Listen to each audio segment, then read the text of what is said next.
ಚಡ್ಚಣ ತಾಲೂಕಿನಲ್ಲಿ ಚಡ್ಚಣ ಪಟ್ಟಣದಲ್ಲಿ ಕಾರ್ಖಾನೆ ಸಕ್ಕರೆ ಕಾರ್ಖಾನೆಗೆ ಬೆಂಕಿ ಹತ್ತಿದೆ. ನೋಡ್ತಾ ಇದೀರಲ್ಲ ನೋಡಿ. ಅವಿನಾಶ್ ಕಾರ್ಖಾನೆ, ದತ್ತ ಕಾರ್ಖಾನೆ, ದತ್ತ ಕಾರ್ಖಾನೆ ಅಲ್ಲ ಹೇಗತ್ತಿದೆ ಅಂತ ಗೊತ್ತಿದೆ ನಿಮಗೆ?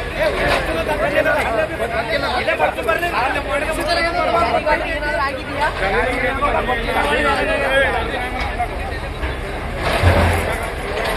ನೋಡಿ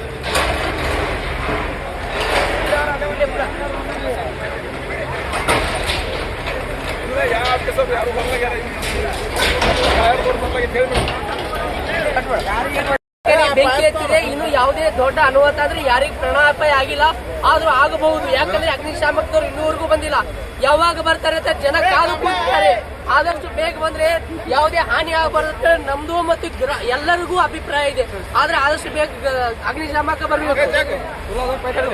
ನೋಡಿ, ಈ ಕಾರ್ಖಾನೆ ಬೆಂಕಿ ಹತ್ತಿದೆ. ಅಕಸ್ಮಾತ್ ಅಗ್ನಿಶಾಮಕ ಇಲ್ಲೇ ದಳ ಇದೆ, ಆದಷ್ಟು ಬೇಗ ಬರ್ತಿದ್ರು. ಈಗ ಇಂಡಿಯಿಂದ ಬರ್ಬೇಕಂದ್ರೆ 3 ಗಂಟೆ ಬೇಕಂತೆ. ನೋಡಿ ಏನು ಇದು ಸರ್ಕಾರ, ಏನಿದು ಕೆಲಸ ನೋಡ್ಬೇಕು. ಬೆಂಕಿ ಹತ್ತಿದೆ, ಕಾರ್ಖಾನೆಗೆ ಬೆಂಕಿ ಹತ್ತಿದೆ, ಅಗ್ನಿಶಾಮಕ ಗಾಡಿ ಇನ್ನೂವರೆಗೂ ಬಂದಿಲ್ಲ. ಯಾವಾಗ ಬರ್ತಂತ ನೋಡ್ಬೇಕು.